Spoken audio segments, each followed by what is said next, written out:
ముందస్తుగా రేపటి నుంచి రాష్ట్రంలో పండగ వాతావరణం, మన పండగల్లో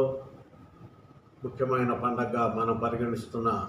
సంక్రాంతి పండగ జరుపుకునే సమయం దగ్గరకు వచ్చింది. ఈ సందర్భంగా అందరికీ కూడా మొట్టమొదటిగా హృదయపూర్వక సంక్రాంతి శుభాకాంక్షలు తెలియజేసుకుంటూ, కందుకూరు నియోజకవర్గంలోని అన్ని వర్గాల ప్రజలు కూడా ఈ యొక్క సంక్రాంతి సందర్భంగా సుఖమగమ జీవితాన్ని వాళ్ళు అనుభవించాలని, సంతోషంగా కుటుంబ సభ్యులతో దీన్ని జరుపుకోవాలని కోరుకుంటూ, మరి ఈరోజు ఈ సంక్రాంతి సందర్భంగా కొన్ని విషయాలని రాష్ట్ర వ్యాప్తంగా ఈరోజు జరుగుతున్న పరిణామాలని మీతో పంచుకోవాలని, తద్వారా ప్రజలకు తెలియజేయాలన్న ఆలోచనతోటి మనం ఈ కార్యక్రమాన్ని ఏర్పాటు చేయడం జరిగింది. దీంట్లో ప్రధానంగా ఏదైతే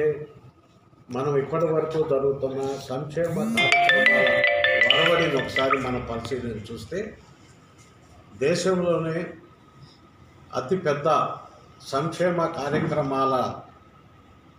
పెద్ద ఎత్తున జరుగుతున్న రాష్ట్రంగా ఆంధ్రప్రదేశ్ ఇప్పటికే గుర్తించబడిందన్న విషయాన్ని మీ దృష్టికి తీసుకువస్తూ, దీనిని గౌరవ ముఖ్యమంత్రి వర్యులు జగన్మోహన్ రెడ్డి గారు గత 5 సంవత్సరాల కాలం దగ్గరికి వస్తూ ఉంది. ఎక్కడ ఈ సంక్షేమ రంగాన్ని కుంటుపడనీయకుండా తనదైన శైలిలో చెప్పిన మాట ప్రకారం ఇచ్చిన హామీల్లో 98% నెరవేరుస్తూ ఈరోజు ప్రజలకు అందిస్తున్న విషయాన్ని మీ దృష్టికి మరోసారి తీసుకొస్తున్నాం. అవ్వదాతలకు ఇస్తున్న పెన్షన్ కార్యక్రమం కానివ్వండి, ఇదేదో ఆషామాషా కార్యక్రమం కాదు. ఇది సుమారు 24,000 కోట్ల రూపాయలని ప్రతి సంవత్సరం కూడా ఖర్చు పెడుతూ వృద్ధులైన వారికి అండగా నేను ఉంటానన్న ఒక భావాన్ని కలగజేస్తూ, వితంతువులైన వారికి నేను సోదరుడిగా మీ కుటుంబంలో మమేకమై మీకు సహాయకారిగా ఉంటానన్న చెప్పిన విషయం కానించి, అలాగే దివ్యాంగులకి ఒక సోదరుడిగా ముందుకొచ్చి నిలబడి వారి జీవితాల్లో కొంతమేరకు ఆర్థిక భరోసాల్ని వెలుగుల్ని నింపుతున్న వ్యక్తిగా మీకు ఈ కార్యక్రమాలు జరుగుతున్న తీరుతెన్నులన్నీ కూడా తెలుసు. ఏది ఆలస్యమైనా ఆలస్యం కాకుండా 1వ తారీఖు నాటికి ఖచ్చితంగా ఈ పింఛన్ల కార్యక్రమం అనేది ఈ రాష్ట్రంలో జరుగుతున్న తీరుతన్నులు. దీనికి గాను ముఖ్యమంత్రి గారు తను నమ్మిన వాలంటీర్ వ్యవస్థ విధానం, ఆ వ్యవస్థ పనిచేస్తున్న తీరు, ఈరోజు అనేక రాష్ట్రాలు ఆ వ్యవస్థని ప్రవేశపెట్టుకోవాలని ఆలోచిస్తున్న విధానాన్ని బట్టి మనకు అర్థమవుతుంది. అలాగే గతంతో పోల్చుకున్నప్పుడు సంక్షేమ కార్యక్రమాలని గతంలో చేస్తామని చెప్పి చేయలేకపోయిన విధానాలు, మరి ఈరోజు ఒక పక్క చెప్పిన కార్యక్రమాల కన్నా అదనంగా ఈ సంక్షేమ కార్యక్రమాలు అందిస్తున్న కార్యక్రమం సుమారు 2,30,000 కోట్ల రూపాయల పైచిలుకు ఇప్పటి వరకు కూడా వివిధ పథకాల ద్వారా అన్ని వర్గాల ప్రజానీక మా కుటుంబంలో ఉండే చదువుకుంటున్న బిడ్డల కాడి నుంచి, వ్యవసాయం చేస్తున్న సోదరుల కాడి నుంచి, చేతి వృత్తులు చేస్తున్న సోదరుల దగ్గర నుంచి ప్రతి ఒక్కరికి అండదండగా ఉంటూ ఈ కార్యక్రమాలు ముందుకు సాగుతున్నాయి. ఈరోజు ఈ రాష్ట్రంలో జరుగుతున్నది పేదవాడికి, ఆర్థికంగా బలమైన వారికి మధ్య జరుగుతున్న యుద్ధం. దీంట్లో కులాలకి, మతాలకి, వర్ణాలకి, వర్గాలకి ప్రమేయం లేకుండా కేవలం ధనికులకైనా వారికన్నా దిగువ స్థాయిలో బతుకుతున్న పేదవారికి మధ్య జరుగుతున్న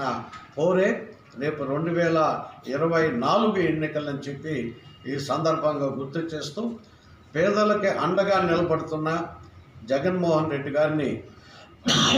అందరూ ఆదరించాల్సిన ఆవశ్యకతని ఒకసారి గుర్తుకు చేసేదానికి